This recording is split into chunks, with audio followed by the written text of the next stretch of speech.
Tu n'as pas un problème de produit, tu as un problème de visibilité. Beaucoup de personnes abandonnent leur projet, non pas parce qu'il est mauvais, mais parce qu'elles attendent que le premier client vienne tout seul. La vérité, ce ne sont pas les premiers clients qui te trouvent, mais c'est toi qui vas les chercher. Salut à toi, je m'appelle Pérez Montaleka, coach en éducation financière, entrepreneur et conférencier. Aujourd'hui, nous allons parler d'une thématique qui intrigue plusieurs jeunes entrepreneurs. Comment trouver ces 10 premiers clients? Alors, suis cette vidéo jusqu'à la fin car elle pourrait beaucoup t'aider. On se dit de l'autre côté pour déceler les méthodes concrètes et pratiques pour arriver à dénicher ces 10 premiers clients. C'est parti!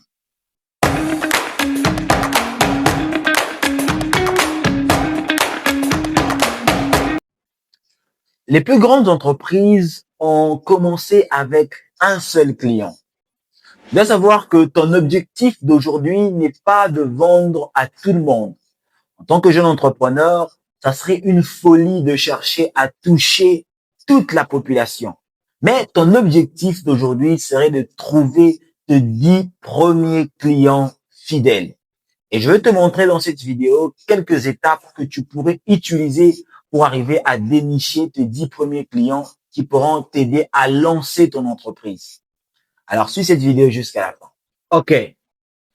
Premièrement, ce que tu dois faire, c'est que tu dois arrêter d'attendre que le client vienne à toi. Beaucoup de personnes lancent leur activité et c'est bon, ils s'assoient, ils pensent que les clients viendront à eux parce qu'ils ont un meilleur produit, parce qu'ils ont un bon produit. Mais c'est strictement une grossière erreur. Et fort malheureusement, le marché ne fonctionne pas comme ça. Personne, je dis bien, personne n'achète ce qu'il ne connaît pas. Si personne ne sait que tu existes, personne ne pensera à toi lorsqu'ils auront besoin de ton produit ou de ton service. Et retiens cette phrase qui pourrait beaucoup t'aider. Le client ne vient pas vers celui qui attend, mais le client vient auprès de celui qui se montre. La deuxième méthode pour pouvoir trouver les 10 bons clients, je me vais te le donner tout de suite. Mais attends. Tu regardes cette vidéo jusqu'à maintenant et tu n'es pas encore abonné? Non, sérieusement, abonne-toi. Avec de tels conseils, abonne-toi et tu en auras d'autres. Alors, je disais, la deuxième méthode pour trouver un bon client est de commencer par son entourage. Exactement. Quand tu lances ton entreprise, tu dois cibler, avoir une liste de ton entourage. Ça peut être tes amis, ça peut être le membre de ta famille, ça peut être les voisins, membres du quartier, d'une église, d'une communauté que tu côtoies souvent. Ces personnes pourraient être tes potentiels premiers clients. Donc, tu dois parler à ces personnes. Ils pourraient représenter le moteur qui va lancer ton entreprise. Parce que ces personnes seront plus aisées à acheter ton produit. Pourquoi? Parce qu'ils te connaissent, ils te font plus confiance par rapport aux inconnus. Comment veux-tu réussir à vendre des produits à des inconnus si tu n'arrives pas à les vendre à tes proches? C'est ça qui veut t'aider. Ils peuvent encore faire au-delà d'acheter, mais te recommander aussi d'autres personnes. Et c'est là qu'il y a un peu un problème, parce que plusieurs entrepreneurs ont honte de parler de leurs produits ou de leur activité à leurs proches. Et c'est une très grossière erreur. Voilà pourquoi vous voyez plusieurs entrepreneurs peinent pour dépasser la phase du début. Pourquoi? Parce qu'ils ne veulent pas que leurs proches puissent savoir les activités qu'ils font. Donc, toi, en tant que jeune entrepreneur, la méthode à mettre en place est de toucher tous tes proches. Ils doivent savoir l'activité que tu fais. Et la chose à faire aussi pour avoir des bons clients, avoir des clients, ne vend surtout pas un produit, mais vend une solution. Pourquoi? Parce que personne n'achète pour avoir un produit, mais tout le monde paye pour avoir une solution. Je vais donner un exemple très clair.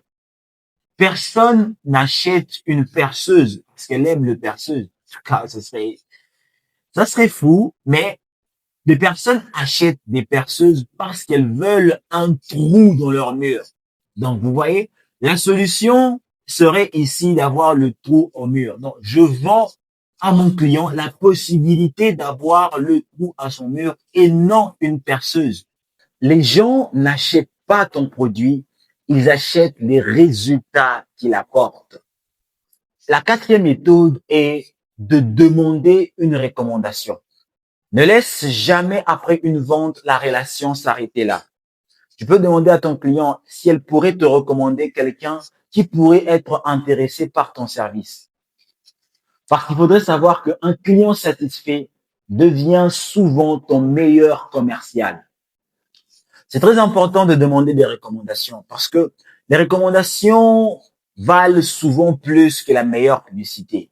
Les gens font confiance plus facilement aux personnes qu'elles côtoient, aux personnes qu'elles connaissent. Donc, quand tu dis à un client de te recommander à une personne, dès que le client est satisfait, te recommande chez une autre personne, cette personne aura plus de facilité à venir acheter ton produit parce qu'elle fait confiance à la personne qui l'a recommandé. Donc, ne laisse jamais ces opportunités de toujours demander à ton client de te recommander chez une ou deux personnes qui pourraient être intéressées par ton produit. Voilà pourquoi il va falloir miser fortement sur la valeur ajoutée de ton produit afin de convaincre ton client et il pourra facilement te recommander à d'autres personnes. Et retiens cette phrase. Un client satisfait vaut parfois plus que 1000 publicités réunies. La cinquième méthode pour trouver tes 10 premiers clients, c'est d'être visible tous les jours. Je répète bien, tous les jours. 7 jours sur 7. Pourquoi? Surtout si tu es dans tes débuts, on ne fait pas confiance à une entreprise qu'on ne connaît pas. On ne fait pas confiance à une entreprise qu'on ne voit pas. Si tu vends avec des intervalles de temps, surtout dans tes débuts, ça sera très difficile pour toi de gagner la confiance de tes clients. Tu dois aller voir ton client tous les jours, non pas simplement pour le proposer ton produit, mais peut-être pour avoir des nouvelles, créer une interaction. Tu peux avoir ton produit, par exemple, que tu proposes à un voisin du coin de la rue. Tu le proposes le premier jour. Il n'achète pas le premier jour, oui, ça peut arriver, mais le fait qu'il te voie fréquemment, tous les jours, il va commencer à penser à ton produit. Et le moment où il aura besoin de ton produit, automatiquement, la première image qui va le venir en tête, ça sera la tienne. Parce que la visibilité n'est pas une dépense, mais c'est un investissement. Il faut savoir que plus les gens voient, plus ils pensent à toi. Et plus ils pensent à toi, plus ils vont acheter chez toi. Retiens cette phrase importante. Ce n'est pas toujours le meilleur qui vend, mais c'est celui que tout le monde connaît.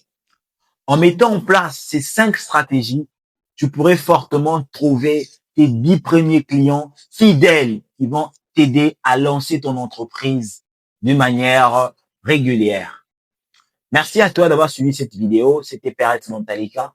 Si la vidéo t'a plu, n'hésite surtout pas, j'insiste vraiment, à la liker, à t'abonner si ce n'est pas encore fait, à activer la cloche de notification afin de ne pas manquer les prochaines vidéos, à partager la vidéo à quelqu'un que tu aimes bien, à quelqu'un que cette vidéo pourrait fortement aider. Et on se dit à la prochaine pour une autre vidéo. L'illumination de la connaissance, la base de l'évolution.